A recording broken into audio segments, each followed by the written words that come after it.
Okay guys, you're in a nutshell with me, Ina. Nabalitaan nyo ba yung isang upcoming protest magaganap dyan sa bandang Toronto this coming September 13?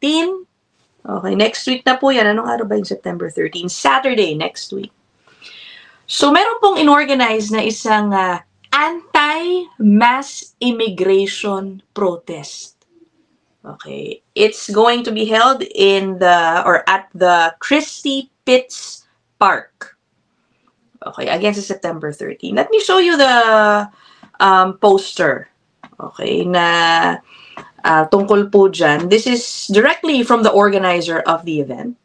Ayan. Ang tawag po nila sa rally ay Canada First. Ayan. This is from the Twitter account of Mr. Joe Anijar. Okay, tingnan nyo nakasulat dito. Deport them all! Ayan. Meron pong kasabay na protest ito, calling also for, parang the deportation of illegal immigrants sa London in the UK. Sa Toronto po, September 13. Okay, same day pala. Ano ba yan? Mali ako, no? Ayan. Sabi niya, time to save the Western world patriots. Ito po yung kanyang poster. Stop mass immigration. Start deportations sa Toronto, Christie Pitts, September 13. Okay, 1 to 4 p.m. Ano palagay nyo sa protest na ito? Okay, do you really think it is a protest solely, to air their grievances about the problems in Canada's immigration system? Because some groups are speaking out and they are saying hindi lang ito tungkol sa issue ng immigration. Actually, hindi ito tungkol talaga sa mga problema nila sa immigration. Those against this protest are saying, sabi lang nila yan, pero katunayan, it is a racist activity. It is a hate demonstration, not really a protest, to air their grievances about the government's immigration policy, which as we know, hindi naman po natin deny, it is a problematic immigration system. Pero yun po talaga ba ang layo nila na tulad ng kanilang sinasabi? Let me show you some articles na in-interview po yung mga against sa protest na yan. Okay. Yung local councilor sa Toronto na ang kanyang distrito ay kung saan gaganapin yung rally. Sabi niya, I am deeply disturbed. Okay. And she called the upcoming protest as a hate demonstration. The councilor said that although she doesn't believe this rally will be effective in prompting change, she is concerned that it could make foreign-born nationals feel uncomfortable and targeted. Nakakuha raw ang opisina niya na maraming emails about this from people who are deeply concerned. Sabi niya, as you know, about half the people in Toronto are born somewhere else and many of them feel personally targeted by this demonstration. Ayun. Sabi niya, although ang city doesn't have the power to stop the demonstration, hindi ra po niya igagrant yung request ng protesters na gumamit ng mapagbigyan ng isang noise exemption permit. Kapag meron po nun, maaari po silang gumamit ng mga amplifiers at loudspeakers. So sabi ng councilor, hindi po niya pagbibigyan yung permit na yan. Okay, sabi niya, by the way, ang pangalan po ng councilor na ito ay si Diane Sachs. Okay, ng University Rosedale. Okay. So, sabi po niya, ni Ms. Sachs, it does not represent what we stand for as a city or as Canadians. And alam niyo, marami pong kasama itong si Councilor Sachs sa ganitong sentimiento. In fact, there are going to be counter-protests. Okay, counter-protests to be held on the same day also in Toronto.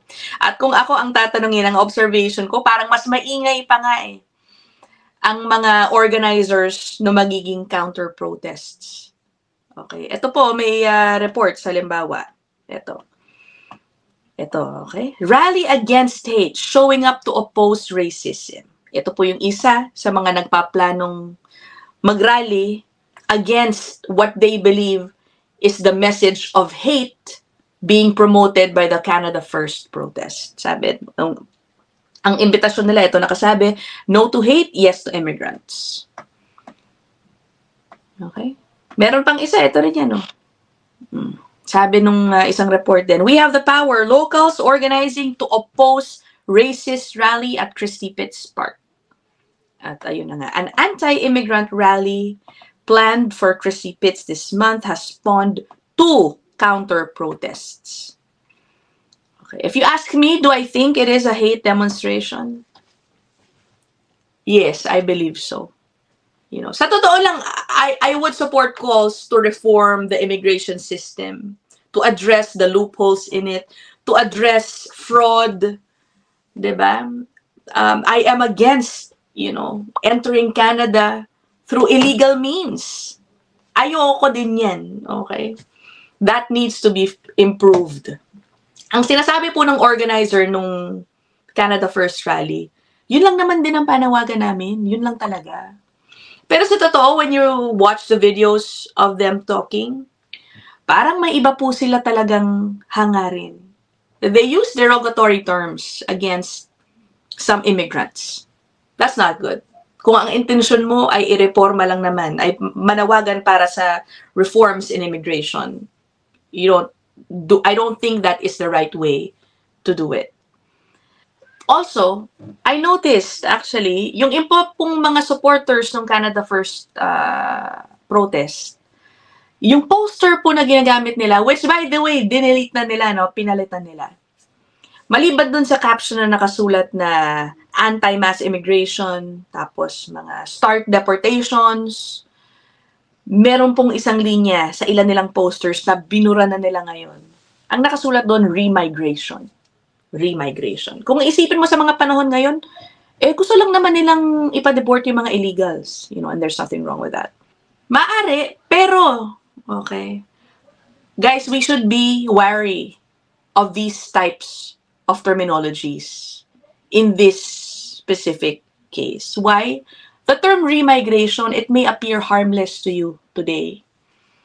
Pero may historical background po yan. Okay? Ang mga una po talagang gumagamit na mga term na remigration, talaga mga racist noon. They would push for, ginagamit yan when you refer to previous efforts aligned sa ethnic cleansing. Yan po ang ginagamit na term noon sa mga panawagang paalisin, okay, from a certain place, ang mga non-whites. Talagang may racist color po yung term na yan. Okay, do your own research.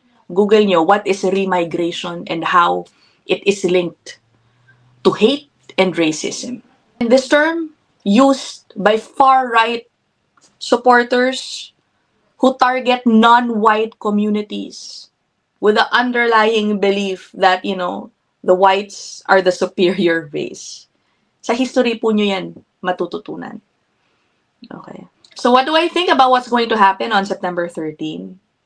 Forecast ko lang naman to. I might be wrong. Balitaan ko kayo kung ano talaga ang maging outcome next Saturday. But I think itong Canada First rally won't gain as much traction.